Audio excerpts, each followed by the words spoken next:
ውዳሴ ማርያም እጮኻለሁ ድንግል እናቴን እጠራለሁ። በስመ አብ ወወልድ ወመንፈስ ቅዱስ አሐዱ አምላክ አሜን። እናማት በስመ አብ ወወልድ ወመንፈስ ቅዱስ አሐዱ አምላክ አሜን። በስመ አብ ወወልድ ወመንፈስ ቅዱስ አሐዱ አምላክ አሜን። ክቡር አባታችን ርዕሰ ሊቃውንት አባ ገብረ ኪዳን፣ ክቡራን መምህራነ ቤተ ክርስቲያን፣ ሊቃውንት አባቶች፣ እናቶች፣ ወንድሞች፣ እህቶች እንዲሁም ሕፃናት በእግዚአብሔር ሰላምታ እንደምናመሻችሁ አሜን።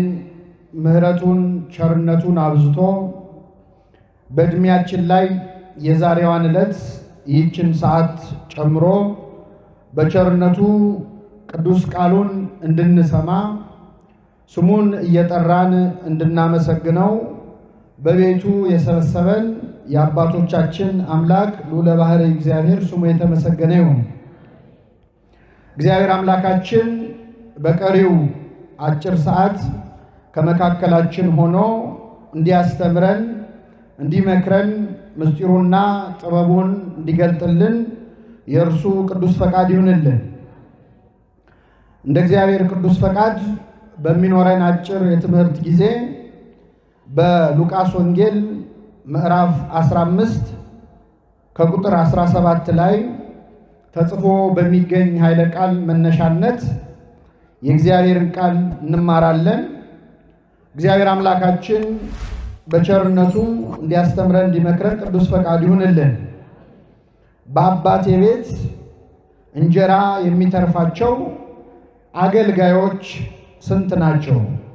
ቃሉን አብረን እንላለን። በአባቴ ቤት እንጀራ የሚተርፋቸው አገልጋዮች ስንት ናቸው? በዚህ ቃል ተነስተን እንማራለን። እግዚአብሔር አምላካችን ለአባቶቻችን ለነቢያት፣ ለአባቶቻችን ለሐዋርያት፣ ለሐዋርያውያን አበው፣ ለሊቃውንት በጉባኤያቸው ተገኝቶ ምስጢሩን ጥበቡን ገልጦ እንዳስተማረ እኛንም እንዲያስተምረን፣ እንዲመክረን፣ እንዲገስጸን የእርሱ ቅዱስ ፈቃድ ይሁንልን። ጌታችን መድኃኒታችን ኢየሱስ ክርስቶስ በዚህች ምድር ላይ ባስተማረበት በመዋዕለ ስብከቱ በመዋዕለ ሥጋዌው በተለይ ለ3 ዓመት ከ3 ወር በዚህች ምድር ላይ በአደባባይም በቤትም በምኩራብም ሲያስተምር ክርስቶስ በሚያስተምርበት ጉባኤ ላይ ለመማር ከሚታደሙት ሰዎች ብዙዎቹ ልክ እንደኔና እንደናንተ ኃጢአተኞች ነበሩ። ክርስቶስ በጉባኤ ላይ ሲያስተምር ንጹሐን ቅዱሳን ደናግላን ብቻ አልነበሩም እየመጡ ከሱ ጉባኤ የሚማሩት። በተቃራኒው አመንዝሮች፣ ዘማውያን፣ ሌቦች፣ በዚያን ዘመን ቀራጮች ተብለው የሚጠሩ ስራቸው ቀረጥ መቀረጥ የሆነ ግን አኗኗራቸው ሌብነት የሆነ ሰዎች እየመጡ ከክርስቶስ ጉባኤ ላይ ተገኝተው ታድመው ይማሩ ነበረ። ክርስቶስም ያስተምራቸው ነበር። ይህን በማድረጉ በዚያን ጊዜ የነበሩ ጸሐፍትና ፈሪሳውያን ብዙም ደስ አላላቸው። እንዴት ኃጢአተኞችን ይቀበላል? እንዴት ከነሱ ጋር አብሮ ይበላል ይጠጣል? እያሉ በልባቸው ያጉረመርሙ ነበር። ክርስቶስ ለዚህ ጥያቄ ሲመልስ መድኃኒት የሚያስፈልገው ለጤነኞች ሳይሆን ለምኖች ነው? ለበሽተኞች ነው። እኔ ኃጥአንን ለንስሐ ልጠራ መጣሁ እንጂ ጻድቃንን ልጠራ አልመጣሁም እያለ ይመልስ ነበር። አሁን በጠቀስነው በሉቃስ ወንጌል ምዕራፍ 15 ላይ እንደተለመደው ክርስቶስ ኃጢአተኞችን ሰብስቦ ጉባኤ ሰርቶ ሲያስተምር አይሁድም እንደተለመደው በልባቸው አጉረመረሙ ይላል። አንጎራጎሩ። ልብንና ኩላሊትን ደግሞ ማን ይመረምራል? እግዚአብሔር። ኢየሱስ ክርስቶስ እግዚአብሔር ነው አይደለም? ዮሐንስ ወንጌል ምዕራፍ 2 ላይ ኢየሱስም በሰው ልብ ያለውን ያውቅ ነበርና ማንም ሊነግረው አይሻም ነበር ይላል። ስለዚህ የልቡናቸውን ማጉረምረም አይቶ ለምን ኃጢአተኞችን እንደሚቀበል ለምን ከነርሱ ጋር እንደሚበላ እንደሚጠጣ ለማስረዳት ጌታችን 3 ምሳሌዎችን ተናገረ። የመጀመሪያው ምሳሌ እንዲህ ይላል።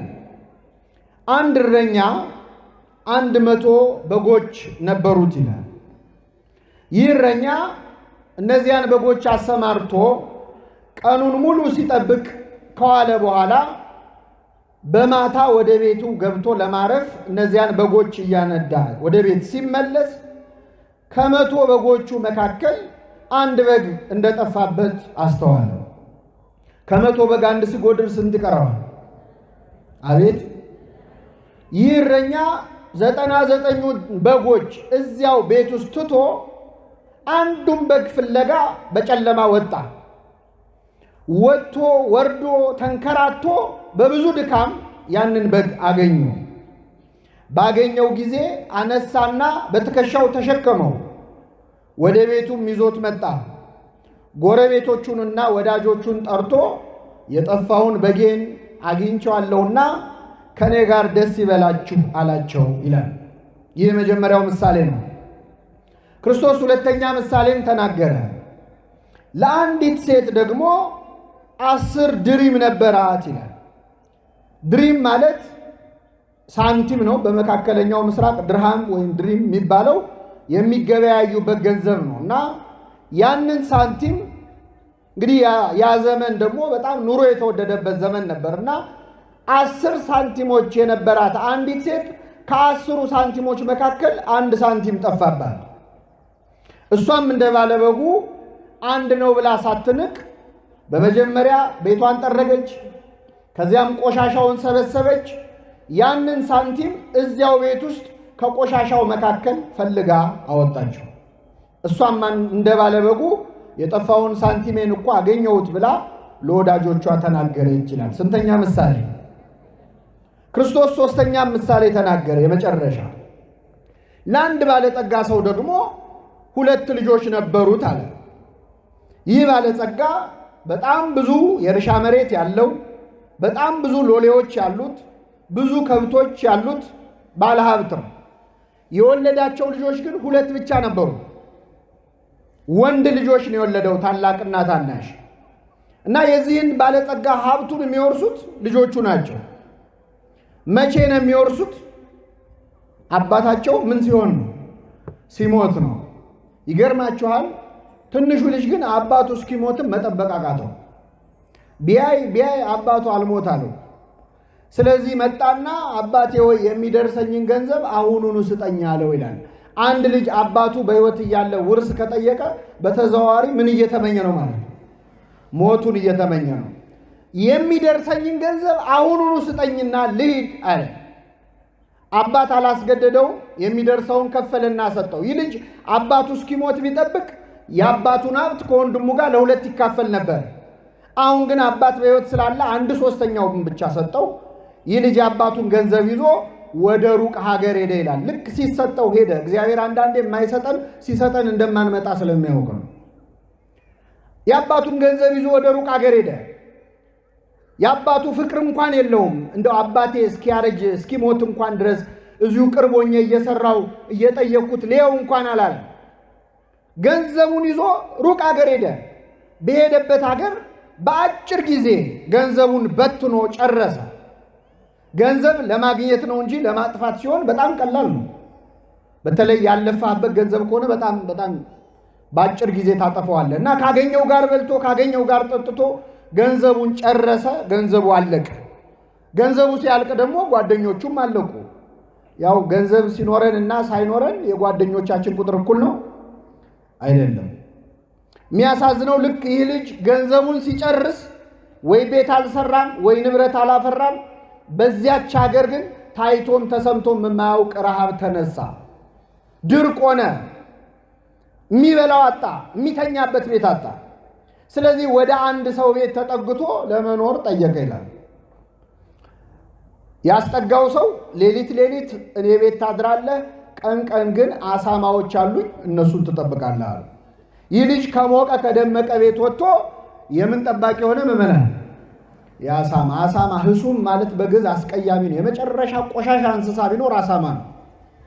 በጣም በዚያው በበላበት የሚጸዳዳ የመጨረሻ የቆሸሸ እንስሳ ነው እና እዚያ በረት ውስጥ ይሄ ልጅ አሳማ እየጠበቀ ይውል ነበር። ግን ከሽታው በላይ በጣም ያስቸገረው ረሃብ ነበረ።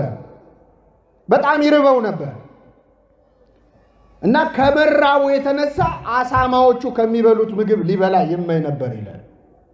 በአሳማዎቹ እስከ መቅናት ደረሰ። ይህን ጊዜ ወደ ልቡ ተመለሰ ይላል። እግዚአብሔር ሁላችንን ወደ ልባችን ይመልሰ። ምን አለ? በአባቴ ቤት እንጀራ የሚተርፋቸው አገልጋዮች ስንት ናቸው አለ።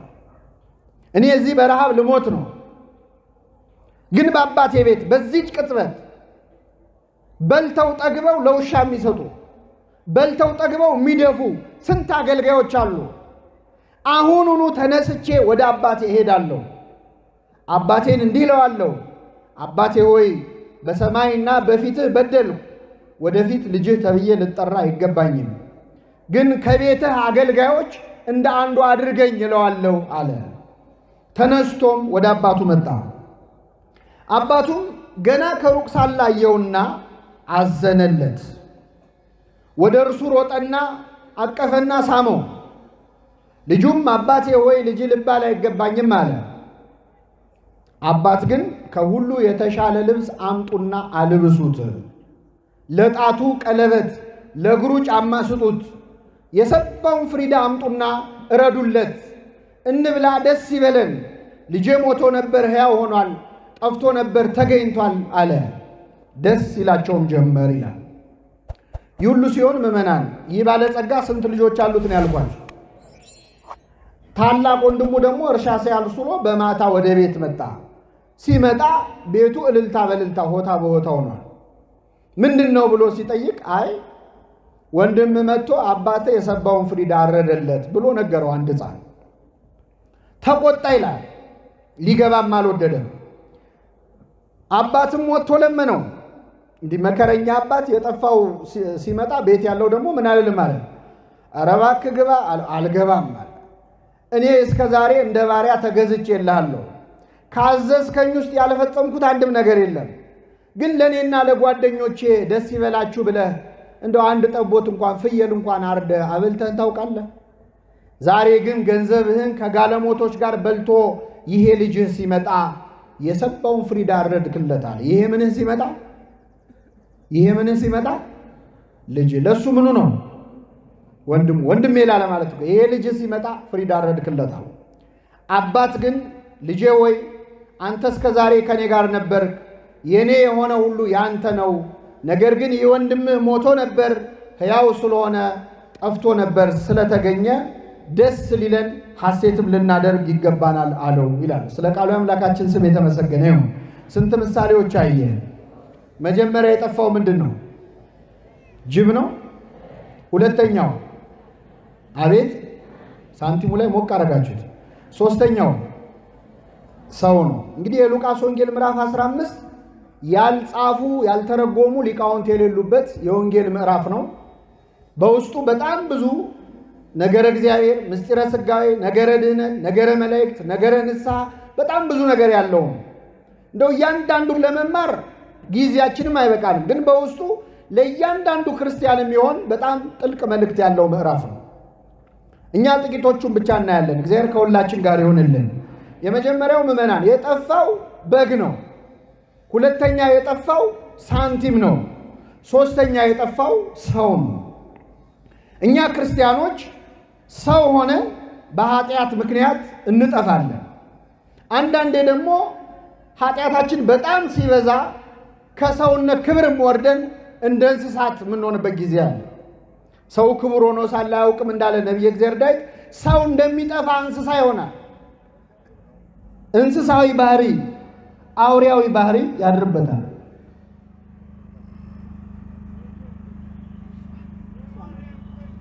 ብፁዕ አባታችን እየመጡ ነው። ተነስተን እንቀበል።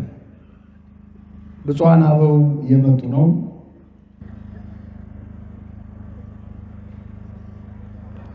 እሺ አረፍ አረፍ በሉ። የብፁዓን አባቶቻችን በረከት ይደርብን።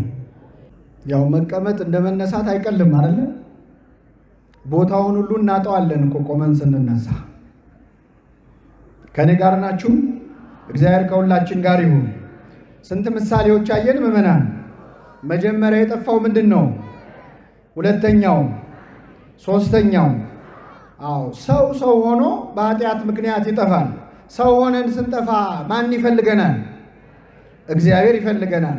ከሰውነት ክብርም ወርደን እንደ እንስሳ ብንኖርም ማን ይፈልገናል?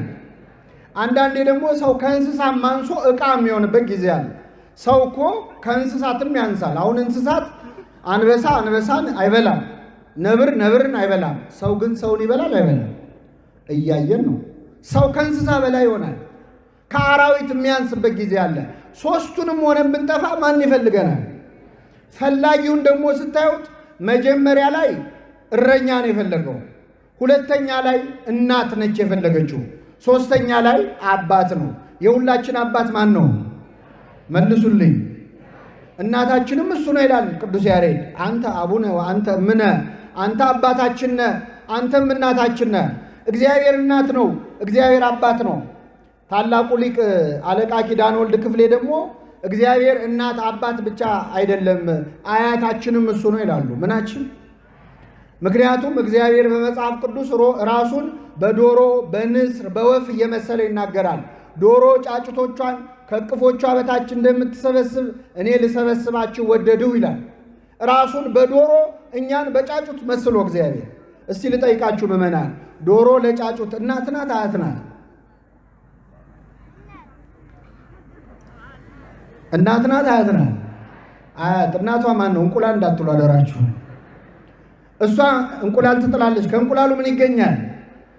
እግዚአብሔር እንደ እንቁላል መሬትን ፈጠረ። ከመሬት ከአፈር ደግሞ ማንን ፈጠረ? ሰውን ፈጠረ። እናትም አባትም አያታችንም እሱ ነው ያሉት ሊቁ ይህንን ነው። ግን እግዚአብሔር ከእናትም ከአባትም ከአያትም ደግሞ በላይ ነው። እናት አባቶቻችን የፈለገ ቢወዱን የፈለገ ቢንከባከቡን በዋልንበት አይውሉም፣ ባደርንበት አያድሩም። እግዚአብሔር ግን ከኛ ተለይቶ ያውቃል። ስለዚህ እግዚአብሔር እናት አባት ብቻ አይደለም እረኛም ጭምር ነው። ነቢየ እግዚአብሔር ዳዊት እንዳለ እግዚአብሔር እረኛዬ ነው የሚያሳጣኝ የለም ብሎ እንደተናገረለት እግዚአብሔር እረኛ ነው። እረኝነቱም የተለየ ነው። እረኛ በግ ከጠበቀ ቀን ከጠበቀ ሌሊት ይተኛል፣ ሌሊት ከጠበቀ ቀን ይተኛል። እግዚአብሔር ግን እኛን ሲጠብቅ ምን አይልም? አይተኛም። ሕዝቤን የሚጠብቅ አያንቀላፋ። እረኛ በግ ጠብቆ መጨረሻ ላይ ያንን በግ ወይ ራሱ አርዶ ይበላዋል፣ አለዚያ አርደው ለሚበሉ ሰዎች ይሸጠዋል። እግዚአብሔር እረኛችን ነው። አርዶ ይበላናል፣ ገፎ ይለብሰናል። ባይሆን እረኛው መድኃኔዓለም ክርስቶስ ስለኛ በ30 ብር ተሸጧል። እኛ በጎቹ ተሰልፈን የእረኛውን ስጋና ደም እንበላለን። በጎቹ ያረዱት እረኛ መድኃኔዓለም ክርስቶስ ብቻ ነው። ስሙ የተመሰገነ ይሁን። የሚገርማችሁ አሁን እንደው እረኛ መሆንም እኮ አያስፈልግም። አሁን እኛ ለዓመት በዓል ቤታችን በግ እንገዛና እናስራለን። ዓመት በዓሉ እስኪደርስ ለ7 ቀንም ለ5 ቀንም ያ በግ ቤት ውስጥ ሲቆይ በጣም በጉን እንንከባከበዋለን አይደል? ሳር እናበላዋለን፣ ውሃ እናጠጣዋለን። ለምን ነው የምንንከባከበው? እንደው እንክብካቤውን አይቶ እኮ እንደው ምን አይነት የተባረኩ ሰዎች ናቸው ሊል ይችላል። ይሄ በግ የምንንከባከበው ግን ምን ልንለው ነው? እንዳይከሳ ነው። የእረኛ ፍቅር እስከ ማረድ ነው። የክርስቶስ ፍቅር ግን ነፍሱን ስለ በጎቹ አሳልፎ እስከ መስጠት ድረስ ነው። ልብ አድርጉ ምዕመናን። የእረኛ 100 በጎች ነበሩት ይላል። 100 በግ የተባሉት ሰውና መላእክት ናቸው። አንድ በግ ጠፋበት የተባለው ደቂቀ አዳም ነው። 99ኙን በጎች ትቶ አንዱን በግ ፍለጋ ወጣ የተባለው 99ኙን ነገደ መላእክት ትቶ ማለት ባህርየ መላእክትን ልዋሃድ ሳይል ባህርየ ሰብን መርጦ ማለት ነው። የአብርሃምን ዘር ይዟል እንጂ መላእክትን አይደለም እንዳለ ሰውን ብሎ አንዱን በግ ፍለጋ ከሰማይ ወደ ምድር ወረደ። እስኪያገኘን ድረስ ፈለገን። ባገኘን ጊዜ በትከሻው ምን አለን?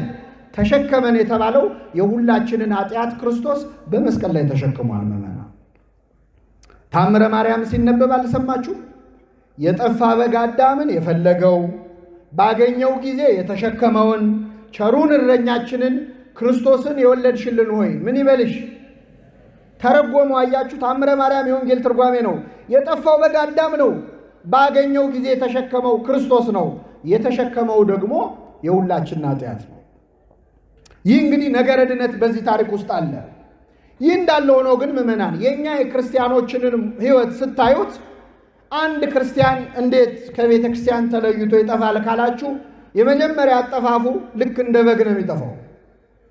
በግ እንዴት ነው የሚጠፋው ካልን በግ የሚጠፋው አውቆ ነው ወይስ ሳያውቅ ነው የሚጠፋው? መልሱልኝ። የባህር ዳር በጎች ያስባሉ እንዴ? በግ የሚጠፋው አውቆ ነው ሳያውቅ? ምን እያደረገ ነው በግ የሚጠፋው? ሳር እየበላ እዚህ ጋር ሳር ሲበላ ይሄ ሲደርቅበት ወደዚያ ሲሄድ፣ እዚህ ሲጠጣ ይሄ ውሃ ሲደፈርስ ወደዛ ሲሄድ ሳያስበው ነው በግ የሚጠፋው። በግ ሲጠፋ ቢመሽብኝስ ብሎ ያስባል? ሰዓት እያየ የሚጠፋ በግ አለ? ተኩላ ቢበላኝ ገደል ብገባ ይላል አይልም። የመጀመሪያው እኛ ክርስቲያኖች ከቤተ ክርስቲያን የምንጠፋው ልክ እንደ በግ ሳናውቅ ነው። ምን እያደረግን? እየበላን እየጠጣን ነው። አንድ ስራ ስንሰራ ሌላ ስራ፣ አንድ ንግድ ስንነግድ ሌላ ንግድ፣ አንድ ትምህርት ስንማር ሌላ ትምህርት። ቀስ እያለን እኮ ነው ከቤተ ክርስቲያን የምንጠፋው። ምን ነው ጠፋህ? ምን ነው አታስቀድስም? ምን ነው ቤተ ክርስቲያን አትመጣም ሲባል ውይ እንደ ድሮ እኮ አይደለም ኑሮ፣ እኔ እኮ አሁን ቢዚ ነኝ ይላል። ይሄ በግ አሁን ቢዚ ነበር አልነበረ? ነበር። ይሄን ሳር እያገላበጠ አይደለ? መብላቱ እኮ ጥሩ ነው፣ አትብላ አልተባለ። እግዚአብሔር አትስሩ፣ አትነግዱ፣ አትማሩ አይልም። ግን ከበረቷ ከቤተ ክርስቲያን እንድንጠፋ አይፈልግም። እግዚአብሔር ሁላችንን የጠፋ ነው በቸርነቱ ይመልሰን። በግ ሲጠፋ ቢመሽብኝ አይልም። እኛ ደግሞ ከቤተ ክርስቲያን ስንጠፋ ብሞትስ አንልም። ሞት ሲመጣ አይ አሁን ስራ ላይ ነኝ ማለት ይቻላል? አይቻልም። ተኩላ ቢበላኝ አላለም። ተኩላ የተባሉ ክርስቶስ ተርጉሞታል። የበግ ለምድ ለብሰው የሚመጡባችሁ በውስጣቸው እንደ ተኩላ ነጣቂዎች ከሆኑ ከሐሰተኞች መምህራን ተጠበቁ። መናፍቃን ናቸው። ሌላ ምን ተኩላ ነው?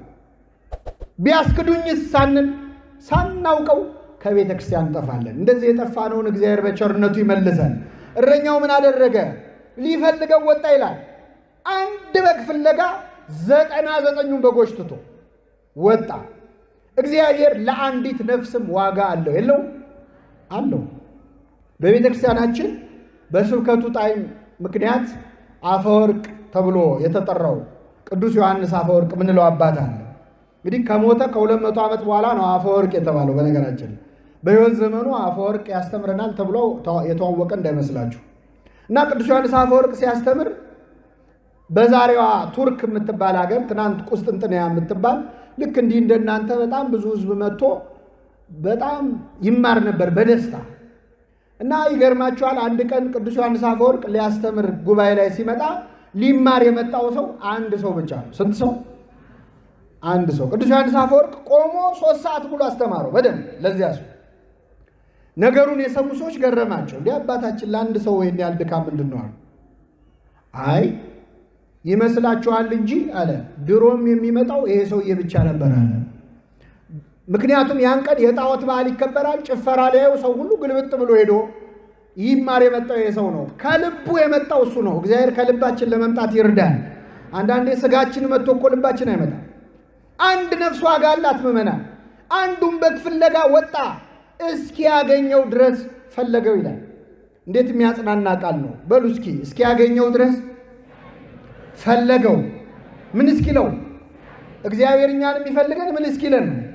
እስኪ ደክመው አይልም፣ አይደክመው። እስኪ ሰለቸው አይልም፣ አይሰለቸው። እኛ እኮ ሊያውም ለየት ያለን በጎች ነን። እግዚአብሔር በዚህ ሲመጣ እኛ በዚህ ጋር ምን ነው የምንደበቅ በጎች ነን። እስኪያገኘው ድረስ ፈለገው። ባገኘው ጊዜ አነሳና በትከሻው ተሸከመው ይላል። እዚህ ላይ ነው በጣም የእግዚአብሔርን ሥራ የምናደንቀው። ልብ በሉ ምዕመናን። አሁን እረኞቹ እኛ ብንሆን እስቲ እረኛ ሆነን ቀኑን ሙሉ 100 በግ ስንነዳ ውለን ፀሐይ ላያችን ላይ አልቆ ልባችን ዝሎ ቤት ገብቼ አርፌ ተኛለሁ ብለን ስንመለስ ከ100 በግ አንድ ቢጠፋ ፍለጋ ስንወጣ ደስ እያለን ነው የምንወጣው? እየመረረን ነው የምንወጣው። ወተን ያን በግ ፍለጋ በጨለማ አንዴ ተራራውን ወተን ከዚያ ወርደን ከዛ ተሻግረን ወንዙን አንድ ሁለቴ እግራችንን እንቅፋት ብሎን እንደው ምርር ብሎን እኩለ ሌሊት ላይ ያንን በግ ብናገኘው እንሸከመዋለን? መልሱልኝ። እንኳን በቀርቶ ልጅ ጠፍቶ ሲገኝ ምንድነው የሚደረገው? እኔ የኔን ልምድ ልንገራችሁ። መጀመሪያ ልጅ ሲጠፋ ወላጆች ወይኔ ልጄ ይላሉ። ሲገኝ ደግሞ ወይኔ የሚለው ልጁ ነው አይደለም? ምን አንቀጨቅ እንደው እመቤታችን ብቻ ነች ጠፍቶባት እኮ አግኝተው ነበር ጌታን አይደለም? እመቤታችን 3 ቀን ሙሉ ጠፋባት፣ ፍለጋ ወጣች ይላል። ስንት ቀን ጠፍቶባት? 3 ቀን ከዓይኗ ቢጠፋ ፍለጋ ወጣች። ክርስቶስ ከኛ ሕይወት ውስጥ ከጠፋ ስንት ቀን ሆኖታል? ከኛ ልብ ውስጥ ከኛ ሕይወት ከጠፋ ከራቀ ፍለጋ ወጣች። ሄዳ የታገኘችው በቤተ መቅደስ ከመምህራን እግር ስር ቁጭ ብሎ ሲማር አገኘችው። አትቆጣው ነገር አምላኳን ወልዳ ምን ታድርግ? ልጄ ሆይ አባትህና እኔ ስንፈልግ ለምን አስጨነከን አለችው። ማናማ ስንፈልግ? አባቴ ያለችው ቅዱስ ዮሴፍን ነው። ክርስቶስ የዮሴፍ ልጅ አይደለም። ለምን አባት አለችው? ቅዱስ ኤፍሬም ሶርያዊ በዙሪያ ላሉት አይሁድ ስትል ነው ይህንን ያለችው እንጂ የዮሴፍ ልጅ ሆኖ አይደለም ይላል። ከዚያ ውጭ ግን ክርስቶስ እኔና አባትህ ስንፈልግህ ያለችውን ይዘው ሰዎች የዮሴፍ ልጅ ነው እንዳይሉት ምን አለ? በአባቴ ቤት ትኖር ዘንድ እንዲገባኝ አታውቁምን አለ። በምን ቤት? አባቴ እግዚአብሔር አብ ነው፣ ዮሴፍ አይደለም አለ። ሌላ ወላጅ ግን ልጁን ገርፎ ከጨረሰ በኋላ ነው የት ነበርክ የሚለው። ይህ እረኛ ግን ባገኘው ጊዜ በትከሻው ተሸከመው ይላል። ለምንድን ነው የተሸከመው? እግሩ ዝሏላ ይሄ በግ። እግዚአብሔር ከቤቱ ስንርቅ ወደ ቤቱ ለመምጣትም አቅም እንደሚያስፈልገን ያውቃል አያውቅም? ያውቃል።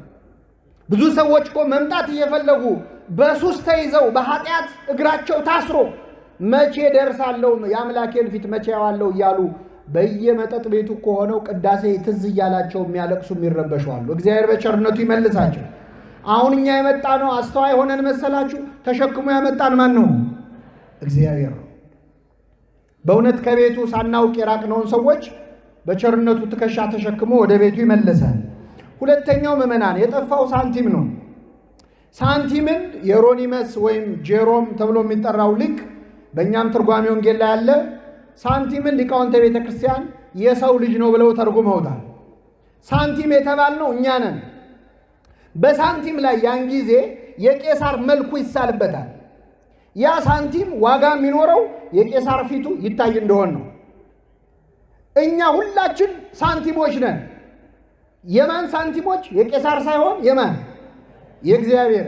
የቄሳር መልክ ሳንቲሙ ላይ ስላለ የቄሳር ንብረት እንደሆነ ሁሉ እኛ ደግሞ እግዚአብሔር ሲፈጥረን ሰውን በመልካችን እንደ ምሳሌያችን እንፍጠር ብሎ መልኩን ስሎብናል። ስለዚህ እኛ የማን ገንዘብ ነን ማለት ነው? የእግዚአብሔር ነው። ሳንቲሙ እኛ እያንዳንዳችንን ነው የሚወክለው። ሴቲቱ ጠፋባት። ሲጠፋባት ቤቷን ጠረገች፣ ቆሻሻውን ወደ አንድ ቦታ ሰበሰበች።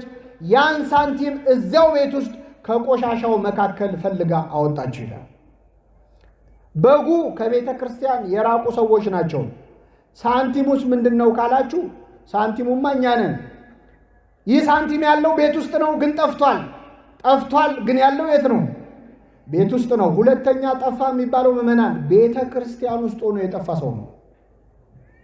ጠዋት ማታ የሚያስቀድስ የሚያወድስ ሰባኪው እኛ፣ አስተማሪው እኛ፣ ዘማሪው እኛ፣ ቀዳሹ እኛ፣ አስቀዳሹ እኛ ጠፋን እንዳንባል ማለት አለን እንዳይባል ደግሞ ቆሻሻ ውስጥ ነው ያለን። ቆሻሻ ኃጢአት ውስጥ፣ ክፋት ውስጥ፣ መለያየት ውስጥ፣ ቂም ውስጥ፣ በቀል ውስጥ፣ ቅናት ውስጥ። አሁን እንደውም እግዚአብሔር በጣም የተቸገረው ቤተ ክርስቲያን በማይመጡ ሰዎች ሳይሆን ቤተ ክርስቲያን ውስጥ ሆነን በጠፋነው ሰዎች ነው። እንዳይፈልገን አለን፣ እንዳያጠምቀን ማተብ አስረናል። ሃይማኖት ሲባል ኦርቶዶክስ ተዋሕዶ እንላለን፣ ግን ቤት ውስጥ ሆነን ጠፍተናል። አለህም እንዳልል ይደረጋል፣ የለህም እንዳልል ይመሻል ይነጋል ብለዋል ባለበገኑ። እግዚአብሔር እኮ ጨነቀው። በራድ ወይም ትኩስ ብትሆን መልካም ነበር፣ እንዲያው ለብ ስላልክ ከአፌ ልተፋህ ነው ይላል። አፉ ላይ እኮ ይዞ ተጨነቀ እግዚአብሔር። አይተፋን ነገር ፈጥሮናል፣ አይውጠን ነገር ለብ አልንበት። ወይ አልካድን ወይ አላመንን። ይሄ በጣም በጣም የአየር አጋንንት ሆንበት እኮ ለእግዚአብሔር። ወይ አልካድንም ወይ አላመንም። ሁለተኛው ቤተ ክርስቲያን ውስጥ ሆኖ መጥፋት ነው። እንዲህ የጠፋነውን እግዚአብሔር በቸርነቱ ይመልሳል። ሴቲቱ ምን አደረገች? መብራት አበራች። ሕግህ ለመንገዴ መብራት ነው ለእግሬም ብርሃን ነው ይላል። ቃሉን ያበራል እግዚአብሔር ቤት ውስጥ ሆነን የጠፋነውን ሊፈልግ። ከዚያ ያን ሳንቲም ከቆሻሻው መሃል ፈልጋ አወጣችሁ ይላል። እግዚአብሔር ሁላችንንም ካለንበት ቆሻሻ ውስጥ ፈልጎ ያወጣል። አሁን አንዳንዴ አይ እኔ እኮ ለማልለወጠው ነገር ቤተ ክርስቲያኑ ቢቀርብኝ ይሻላል የሚል ሰዋል። እኔ መመላለስ እንጂ መመለስ አልቻልኩም፣ ስለዚህ ይቅርብኝ ይላል። እግዚአብሔር አንድ ቀን ከቆሻሻው መሃል እኮ ፈልጎ ያወጣናል ምእመናን። ሌላው አንዳንዴ መቼስ ቤተ ክርስቲያን ውስጥ ጥሩ ሰው አለ፣ ደግሞ ክፉ ሰው አለ። ጥሩ ካህን አለ፣ መጥፎ ካህን አለ። ጥሩ ሰባኪ አለ፣ ክፉ ሰባኪ አለ። እና አንዳንዴ ቤተ ክርስቲያን ውስጥ መጥፎ ሰው ስናይ አንዳንድ ሰው ምን ይላል? እንደው መድኃኔዓለም እንደው ምን አለ እንደው ቤትህን ብታጸዳ፣ እንደው እንደዚህ አይነቶቹ ሰዎች ምን አለ እንደው ጠርገ ብታስወጣቸው ይላል። እግዚአብሔር ያሳያችሁ። አሁን እግዚአብሔር ቤቴን ላጽዳ ካለ እኛንስ ይለቀናል? ይለቀናል እንዴ? ወይስ ሐሳቡን ያመጣው ሰው ይቆይባል? ቅዱስ ዮሐንስ አፈወርቅ ምን ይላል? እስቲ ከኔ ጋር በሉ። ቤተ ክርስቲያን ሐኪም ቤት ናት እንጂ ፍርድ ቤት አይደለች። ቤተ ክርስቲያን ምንድነው? እኛስ ምንድነው? አቤት ምን ታካሚ ትላላችሁ? በሽተኞች ነን። አታሳምሩት እንጂ ከበሽተኛም አስቸጋሪ በሽተኛ ደግሞ ቅዱስ ጎርጎርዮስ ዘንዚናዙ ክህነት ተቀበል ብለውት እምቢ ብሎ አምልጦ በግድ ነው የተቀበለው ክህነት። እና ምን ይላል? ከካህን ስራ የዶክተር ስራ የሐኪም ስራ ይሻላል ይላል። ለምን? ሐኪም የሚያክማቸው በሽተኞች ከበሽታው ለመዳን ፈቃደኞች ናቸው። የካህን ንስሐ ልጆች ግን ፈቃደኞች አይደሉም።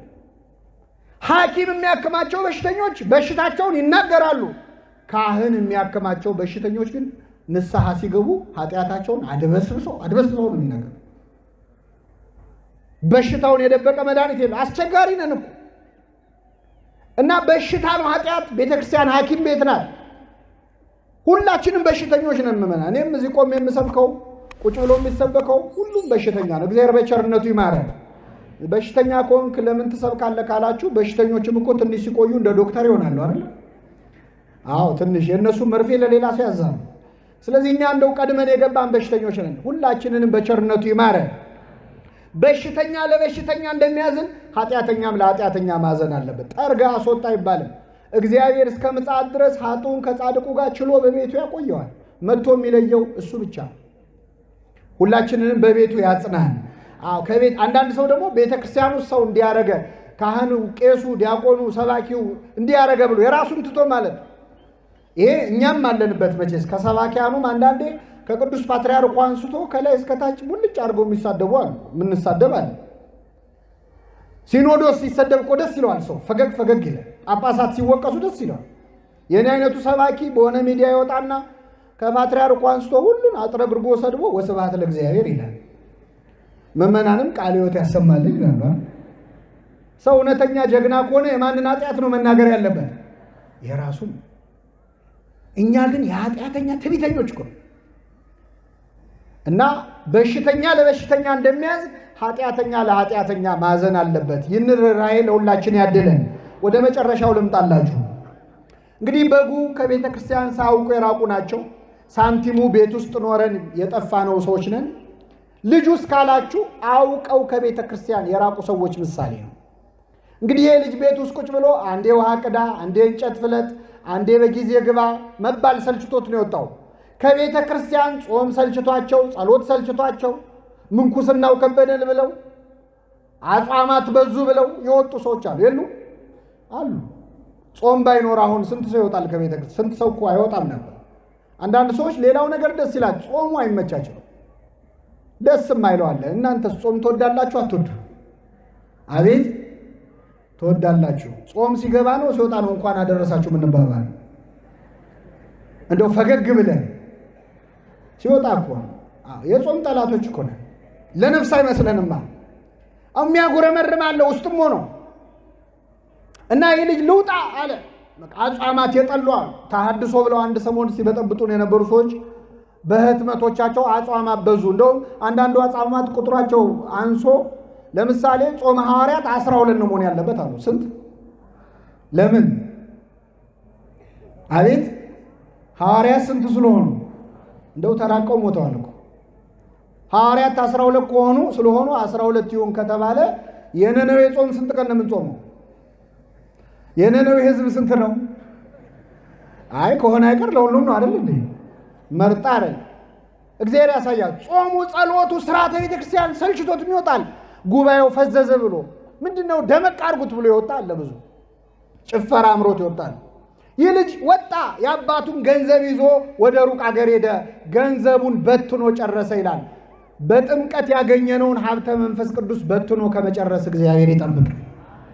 ይመስልሃል ከቤተ ክርስቲያን ይሆናል ብለው ወጥተው ጸጋቸውን ያጡ ሰዎች አሉ። ለዛ ቢስ ያደርግሃል እግዚአብሔር ከቤቱ ስትወጣ። ለቤቱ የሰጠህን ጸጋ ከቤቱ ወጥታ አትጠቀምበት። ባዶ እጁን ቀረ። የአሳማ ምግብ መመኘት ጀመረ ይላል። ይህን ጊዜ ወደ ልቡ ተመለሰ። ምን አለ? በአባቴ ቤት እንጀራ የሚተርፋቸው አገልጋዮች ስንት ናቸው አለ። አባታችን ማን ነው? ምእመናን፣ የአባታችን ቤት ማን ናት? ቤተ ክርስቲያን። የአባታችን ቤት ሙያተኞች ደግሞ ቅዱሳኑ ናቸው እና አቡነ ተክለ ሃይማኖት እነ ቅድስት አርሴማ ናቸው። እንጀራ የሚተርፋቸው ማለት ጽድቅ ተርፏቸው ለሌላው የሚያማልዱ ለሌላው የሚተርፉ ናቸው የአባታችን ቤት ሙያተኞች። ተነስቼ ወደ አባቴ ሄዳለሁ፣ ልጅ ልባል አይገባኝም፣ ከአገልጋዮች አንዱ አድርገኝ ይለዋለሁ አለ። ተነስቶም ወደ አባቱ መጣ። ይህ ልጅ አሳማ ሲጠብቅ ነበር። ልብሱ ቆሽሿል፣ ይሸታል። ልብሴን ልቀይር፣ ገላዬን ልታጠብ ሳይል ከነሽታው ከነቆሻሻው ተነስቶ መጣ። አንዳንድ ሰው ወደ ቤተ ክርስቲያን ና ሲባል አይ እኔ አሁን ሱሰኛ ነኝ፣ ዘማዊ ነኝ፣ ቆሽሻለሁ፣ አንዳንድ የማስተካክለው ነገር አለ ይላል። የሚያስተካክለን ማን ነው? እሱ ደግሞ የፈለገ ብንቆሽሽ አይጸየፈን። ባሕረ ምሕረት ነው። የኛ ኃጢአት የደም ጠብታ ነው። የእሱ ግን ምሕረት የባህር ያህል የውቅያኖስ ያህል እና ገና ከሩቅ ሳለ አባት አየውና አዘነለት ይላል። ሩቅ እያለ አየና አዘነለት። እግዚአብሔር ቤቱ ስንመጣ ብቻ የሚያዝንልን ከመሰላችሁ ተታላችኋል። እግዚአብሔር ሩቅ ሆነን አይቶ የሚያዝንልናል። ከኃጢአት ውስጥ ሆነን አይቶ ያዝንልናል። አዘነለት። ወደ እርሱ ሮጠና አቀፈና ሳመው ይላል። አባት በሩጫ ልጅ በእርምጃ። ሽማግሌው አባት እየሮጠ ወጣቱ ግን እየተጎተተ። እግዚአብሔር እኛን ይቅር ለማለት የሩጫ ያህል ይቸኩላል። እኛ ግን ይቅር በለን ለማለት የእርምጃ ያህል ነው የምንጎተተው። እግዚአብሔር ይቅር ማለት ሳይሰለቸው እኮ እኛ ይቅር በለን ማለት ይሰለቻል። ሮጠና አቀፈና ሳመው። ልጅ ልባል አይገባኝም አለ ልጁ። አባት ግን ከአፉ ተቀብሎ ከሁሉ የተሻለ ልብስ አምጡና አልብሱት፣ ለጣቱ ቀለበት፣ ለእግሩ ጫማ ስጡት፣ የሰባውን ፍሪዳ አምጡና እረዱለት፣ እንብላ ደስ ይበለን አለ። እግዚአብሔር ይቅር በለኝ ብለህ ከመጣ የቀደመ ልብስህን ጸጋ መንፈስ ቅዱስ ይመልስልሃል። ለሁላችን ይመልስልን። ቀለበት አድርጉለታል። ቀለበታውን ጌጥ ነው። ምን ምግብ አይደል፣ መጠጥ አይደል፣ ግን ማህተም ነው። በዚያ ጊዜ ቀለበት የንብረቴ ወራሽ ይሁን ከዚህ በኋላ አለ። እግዚአብሔር ይቅር በለኝ ካልከው የት ከርመ መጣ አይልም፣ ድጋሚ የመንግስቱ ወራሽ ያደርጋል። ጫማ አድርጉለት ለእግሩ አለ። ጫማ እባቡን ጊንጡን የምንረግጥበት ኃይል ይሰጠናል። በጫማ እንደምንረግጥ ኃጢአት ድል መንሳት እንድንችል ያደርገናል። እግዚአብሔር ፍሪዳ ረዱለት አለ። በንስሐ ለሚመለሱ ሰዎች እግዚአብሔር በቤቱ የሚያርደው ፍሪዳ የገዛ ስጋና ደሙን ነው። ሌላ ምን ፍሪዳ አለ? ይህን ልጅ የተቀበለ አምላክ ሁላችንን ይቀበለን። አሁን ስንተርከው ቀላል ነው። እስቲ አሁን እኛ ብንሆን ልጃችን እድሜያችንን ሙሉ የሰራንበትን ሀብት ወስዶ አውድሞ ባዶ እጁን ከስቶ ጠቁሮ ቆሽሾ ቢመጣ ሮጠን አቅፈን እንስመዋለን? መልሱልኝ። ነገሩ እንስመዋለን። ደስ የሚለው የኛ ሀገር ባህል እንቀበለዋለን። መጀመሪያ መቼም ጣት ቆሰለ ተብሎ ምን አይልም፣ አይቆረጥም። አንዴ ወልጅ ያለው በልና ገባ ቤት ይባላል። ይገባል። ግን ገብቶም አንለቀው። እንደው እንጀራ በበላ ቁጥር እኔ ከፈጣሪ ያገኘዋለሁ ብዬ ነው እንጂ ይቅር እንላለን አንረሳም። ፈረንጆቹ ፎርጊቭ እና ፎርጌት የሚሉታል። ይቅር እንላለን አንረሳም። የወጋ ቢረሳ ታውቁታላችሁ። ሲቆይ የረሳውን ልመሰለህ እንዴ እንላለን። ይቅር ካለ የሚረሳ ማ ብቻ ነው? እግዚአብሔር የሁላችንን ኃጢአት በቸርነቱ ይርሳል። እኛ እኮ እናሸማቅቃለን። ንስሐ ገብቶ የተመለሰውንም እያስታወስን የዛሬን አያርገውና እያልን እናሸማቅቃለን። ተቀበለው። ይህን ልጅ የተቀበለው ሁላችንን ይቀበለን። የመጨረሻው ነጥብ ምዕመናን፣ ታላቅ ወንድሙ ሲመጣ ቤቱ እልልታ በእልልታ ሆኖ ሰማ። ምንድነው ብሎ አንዱን ሕፃን ጠርቶ ሲጠይቀው ወንድም መጥቶ አባቴ የሰባውን ፍሪዳ አረደለታል። እንደው አንዳንድ ሕፃን ተንኮለኛ ነው። ወንድም መጥቷል አይበቃም? ይበቃል። ወንድም መጥቶ ምን ተደረገለት? ፍሪዳ አይደለ? የቱም ፍሪዳ? ተንኮለኛ ነው። ልጁ ራሱ የከፋው ይመስላል። ያን ትልቁን አረደለታል። ተቆጣ። ሊገባ አልወደደም። አባት ወጥቶ ለመነው፣ እባክህ ግባ አለው። አልገባም፣ እኔ እስከ ዛሬ እንደ ባሪያ ተገዝቼልህ ምን አገኘው? ፍየል እንኳን አርደህልኛል። ይህ ልጅ ግን ገንዘብን ከጋለሞቶች ጋር በልቶ ሲመጣ ፍሪዳ አረድክለታል። በጣም ያሳዝናል። አሁን እግዚአብሔር የተቸገረው እነገሌ ሲገቡ እነገሌ ይወጣሉ። እሱ ደግሞ የሁላችን አባት ነው። እኛ ቡድን ስንሰራ ከየትኛውም ሊገባ አይችልም። እግዚአብሔር የሁላችን አባት ነው። እስከ ዛሬ እንደ ባሪያ ተገዛውላል። ይሄ ማለት ምን መሰላችሁ? ለቤተ ክርስቲያን ገንዘቡን ጊዜውን ይሰጥና አንዳንድ ሰው እኔ እኮ ቤተ ክርስቲያን ስል ነው ወደ ኋላ የቀረሁት ይላል። እግዚአብሔርን ብሎ ወደ ኋላ የቀረ አለ? የለም። ገንዘቤን የጨረስኩት እኔ ካህናት ሳበላ ነው የሚሉ ሰዎች አሉ። በረከት አገኙ እንጂ ምንም አልተጎዱም። ምን አገኛችሁ ቤተ ክርስቲያን በመመላለሳችሁ ከተባለችሁ መልሱ ምን መሰላችሁ? የእግዚአብሔር የሆነ ሁሉ የኛ ነው። አንተ ስለ ፍየል ታወራለህ፣ የኔ የሆነ ሁሉ የማን ነው አለ? ያንተ ነው አለ። ነገር ግን የወንድም ሞቶ ነበር ያው ሆኗል። ይህ ልጅ ቤት ውስጥ ሆኖም ጠፍቷል። ወንድሙም ከስቶ ይሆን ጠቁሮ ይሆን ብሎ እንኳን አላየው። ጭራሽ ገንዘብን ከጋለሞቶች ጋር በልቶ መጣ እያለ ይከሳል። አሁን ከጋለሞቶች ጋር ይብላው ከደናግል ጋር ይብላው አይቷል? አላየም። እንደው ሲያስበው እንዲሁ በሰው ኃጢአት ሳናጣራ ከፈረድን ቤት ውስጥም ብንሆን ጠፍተናል። የመጨረሻ አንድ ነጥብ ላንሳና አበቃለሁ። ከነዚህ ሁለት ልጆች ከጠፋው ልጅና ቤት ውስጥ ካለው ልጅ አባቱን በጣም የተዳፈረው የትኛው ይመስላችኋል ምዕመናን? አይሰማም። ቤት ውስጥ ያለው ነው አይደል? ያኛውማ ልጅ ተብዬ ልጠራ ምን አይለኝም። ይሄኛው ግን ከፍ ዝቅ አረገው። እውነት ለመናገር እግዚአብሔርንም በጣም የምንዳፈረው ቤት ውስጥ ያለነው ሰዎች ነን። ራቅ ያሉት ሰዎች ሲፈሩ ሲንቀጠቀጡ፣ ቀረብ ያልነው ሰዎች የማትደፈር አንተን ይሁዳ ደፈረ ይላል። እንዳፈራለን። ደግሞ ይህን ስናገር እዚህ መሃል ብዙም ቤተ ክርስቲያን የማይመጣ ወጣት አለ እኮ። እኔም ለዚህ ብዬ እኮ ነው ቀረብ ማለት ነው እንዳትሉ። አንዳንድ ሰው መርጦ ይሰማል ከትምህርት ውስጥ። እኔ አላልኩ አትቅረቡ አላልኩ። ቀረብ ማለት መጥፎ ሆኖ አይደለም፣ መራቅም ጥሩ ሆኖ አይደለም። ሐሙስ ዕለት የሆነውን አስታውሱ። ሐሙስ ዕለት ጌታችን ሊሰቀል አንድ ቀን ሲቀረው እንደሚሞት እንደሚሰቀል ተናገረ። ከሐዋርያት መካከል ቅዱስ ጴጥሮስ ያው ለጥያቄም ለመልስም ለእምነትም ለክደትም ከሱ የሚቀድም አልነበረም። ተነሳና ጌታ ሆይ ሌሎች ሁሉ ቢክዱ እኔ ምን አልልህም አለ። ጌታችን ግን ዶሮ ሳይጮህ ስንቴ ትክደኛለህ? በፍጹም አለ። ኧረ ምን ሲደረጋል? በኋላ ቅዱስ ጴጥሮስ ልክ ጌታ ሊያዝ ሲል በእውነት በረከቱ ይደርብን። ጴጥሮስ የዛኔ 58 ዓመቱ ነው። ስንት ዓመቱ? አረጋዊ ነው። ልባ ከወጣቶቹ ወታደሮች ጋር ሊዋጋ ውጊያ ጀመረ፣ ሰይፍ አንስቶ እና በዚያ ውጊያ የሊቀ ካህናቱን ባሪያ የማልኮስን ጆሮ ቆረጠ። ሊቃውንት እንደሚነግሩን እሱ የሰደደው ለአንገቱ ነበር፣ ግን የሥራ ልምድ ስለሌለው ምን ቆረጠው? ጆሮውን ቆረጠው። እና ጌታ እንደውም በዚህ ጆሮ ጦስ ጴጥሮስ ችግር ውስጥ እንዳይገባ ለማልኮስ አዲስ ጆሮ ሰጠው ይላል። ለሁላችን አዲስ ጆሮ ይስጠን። መሬት ላይ ጆሮ ፈልጎ አንስቶ ገጠም አይልም። አዲስ ጆሮ ነው የሰጠው። ምን ያደርግለታል? ስንት ወሬ የሰማ ጆሮ አይደል? አሁን እንደው የኛንም እንደው ጆሮ ጴጥሮስ መጥቶ በገነጠለው። ቅዳሴያችን ይላል አንተን ብቻ የሚሰሙ ጆሮዎችን ምን በለን ስጠን፣ ይስጠን ለሁላችን። አሁን ጴጥሮስ ጌታን እያዳፉ ሲወስዱት ሲያይ ጥሎ እንዳይሄድ ይወደዋል ክርስቶስ።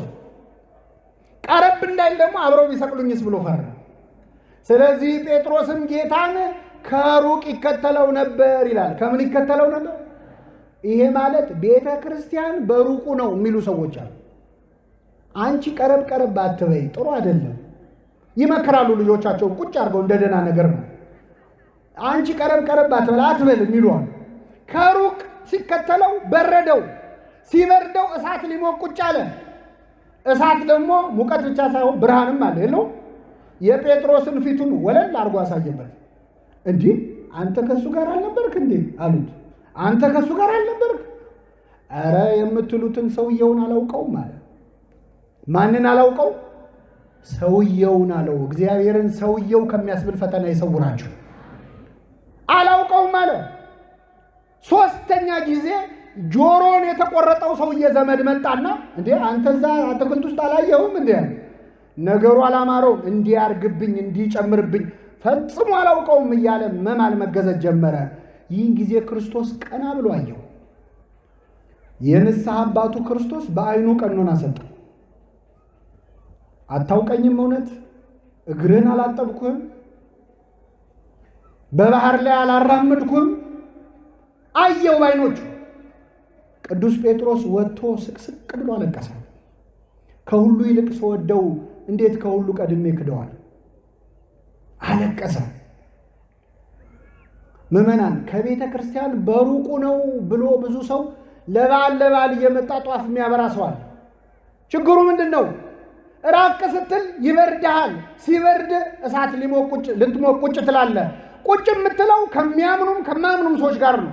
በጥያቄ አጣድፈዋል።